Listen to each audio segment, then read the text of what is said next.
ఈరోజు అందుకోసమే మా ఆయన దుఃఖం చూడు, ఆయన బాధ చూడు, కడుపులో విషము ఎట్లా అంటే కడుపు నిండా విషయం. మూసీలో ఉన్న కాలుష్యానికంటే వీళ్ళ కడుపులలో అంతకంటే ఎక్కువ విషయం ఉంది అధ్యక్ష. విషం జిమ్ముతున్నారు. మీరు మూసీ కాలుష్యమే ప్రమాదం అనుకుంటున్నారు అధ్యక్ష. ఈ మనుషుల కడుపుల్లో ఉన్న విషయం మూసీ కాలుష్యానికంటే ప్రమాదకరంగా తయారైంది అధ్యక్ష. ఏం నొప్పి అధ్యక్ష? నేను ఎవరినైనా విమర్శించిన అధ్యక్ష? నేను ఈ ప్రభుత్వం ఏం కార్యక్రమాలు చేపట్టబోతుందో సభలో సభ్యులు మాకు తెలవాలని అడిగినారు. పాయల శంకర్ గారు ఏం అడిగినారు అధ్యక్ష? మేము సభ్యులము, ప్రభుత్వం ఏం చేస్తుందో మాకు వివరించండి, మేము కూడా మా చేతనైనా సాయం చేస్తామని మాట్లాడినారు అధ్యక్ష. నేను వివరాలు చెప్పే ప్రయత్నం చేస్తే విషయం ఎందుకు కక్కుతున్నారు అధ్యక్ష? ఈరోజు క్వశ్చన్ అవర్లో సప్లిమెంటరీ క్వశ్చన్స్ 2 ఉంటాయి. 10 క్వశ్చన్స్ ఉండవు, 10 మందికి ఇయ్యరు. స్పీకర్ గారు అలౌ చేశారు, స్పీకర్ గారు నాకు అనుమతించారు వివరించమని. స్పీకర్ గారి అధ్యక్ష వాళ్ళ ప్రాధాన్యత ఏందో మీకు అర్థమైంది కదా అధ్యక్ష. ఈ చర్చ జరగవద్దు, ఈ నిజాలు ప్రజలకు తెలియవద్దు, విషం కడుపు నిండా విషం. మీరు కళ్ళు చూడండి అధ్యక్ష, అసలు వాళ్ళ కళ్ళలో చూడండి. వాళ్ళ కళ్ళగిన ఓలే శక్తి ఉంటే ఆ విషపు కళ్ళతో చూస్తే మొత్తం కాలి బూడిదైపోయేటట్టు చూస్తున్నారు అధ్యక్ష. కప్పిపుచ్చుకోవడానికి అద్దాలు పెట్టుకుంటున్నారు అధ్యక్ష. అద్దాలు పెట్టుకున్నా మీ విషపు చూపులు ప్రజలకు అర్థమవుతాయి. అందుకోసమని నా మాట ఒక్కటే అధ్యక్ష. ఈరోజు తెలంగాణకు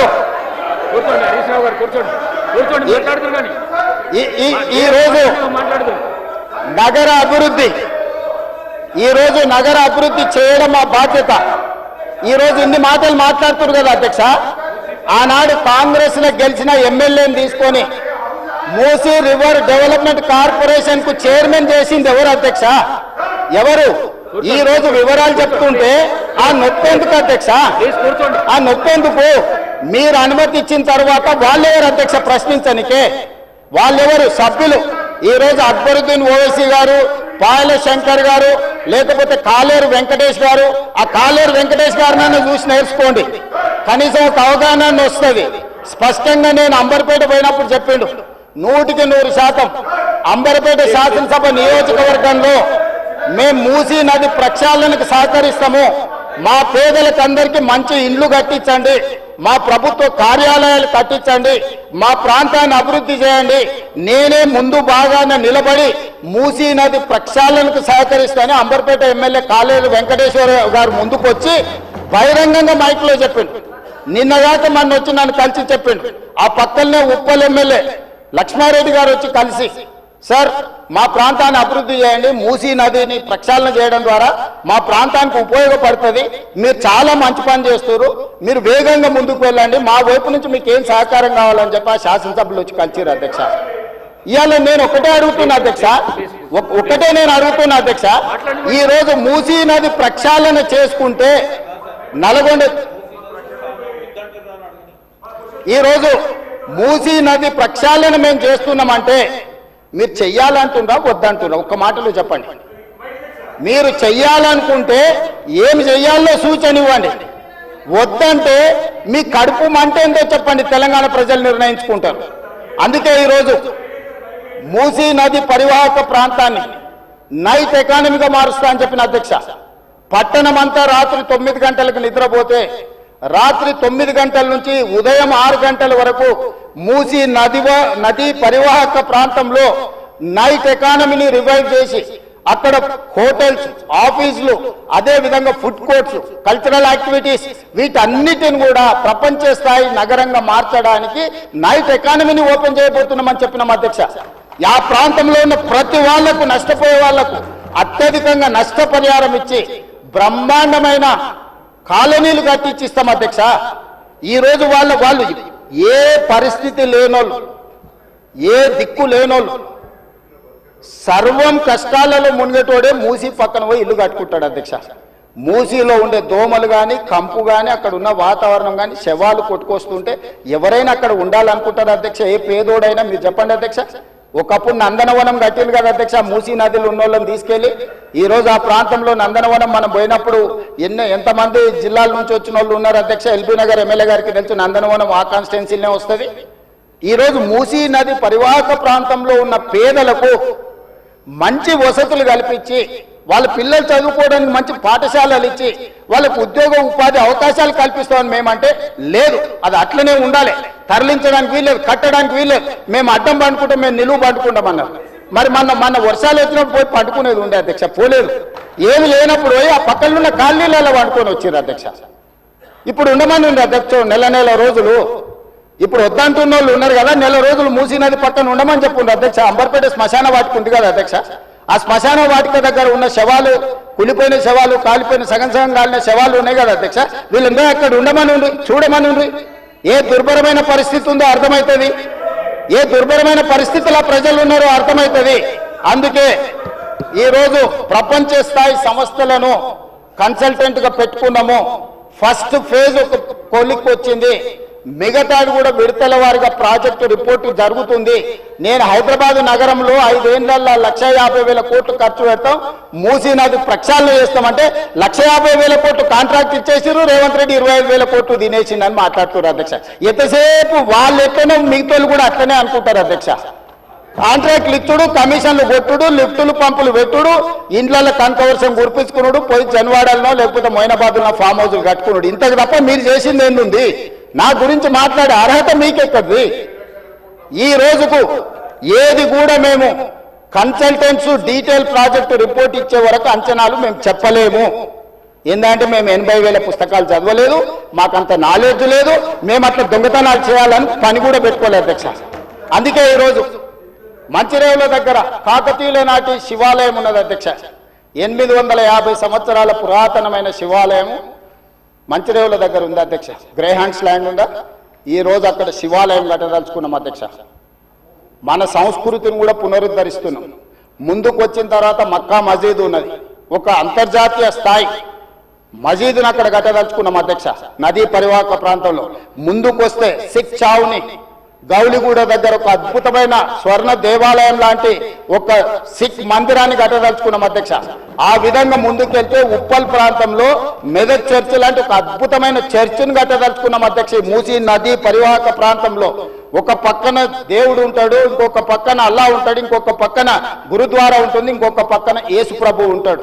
ఈ 4 మతాలకు సంబంధించి మూసీ నది పరివాహక ప్రాంతంలో మత సమ్మేళనాన్ని చేసి ఒక మత సామరస్యాన్ని అభివృద్ధి చేయడానికి ఈరోజు కార్యక్రమాలు చేస్తున్నాం అధ్యక్ష. అదే విధంగా ఈరోజు ఇంటర్నేషనల్ స్టాండర్డ్స్ లో మనం అక్కడ ఉండే వ్యాపార కేంద్రాలను అభివృద్ధి చేయాలనుకుంటున్నాం అధ్యక్ష. ఈ రోజు నీళ్లు శాశ్వతంగా అందులో ప్రవహించే విధంగా నగరాల నుంచి వచ్చే మొత్తం కాలుష్యాన్ని మొత్తం నియంత్రించి సివరేజ్ ట్రీట్మెంట్ ప్లాంట్స్ పెట్టి ట్రీట్ చేసి ఆ వాటర్ ని కూడా వినియోగించుకోవడానికి ఈరోజు ప్రణాళికలు చేస్తున్నాం అధ్యక్ష.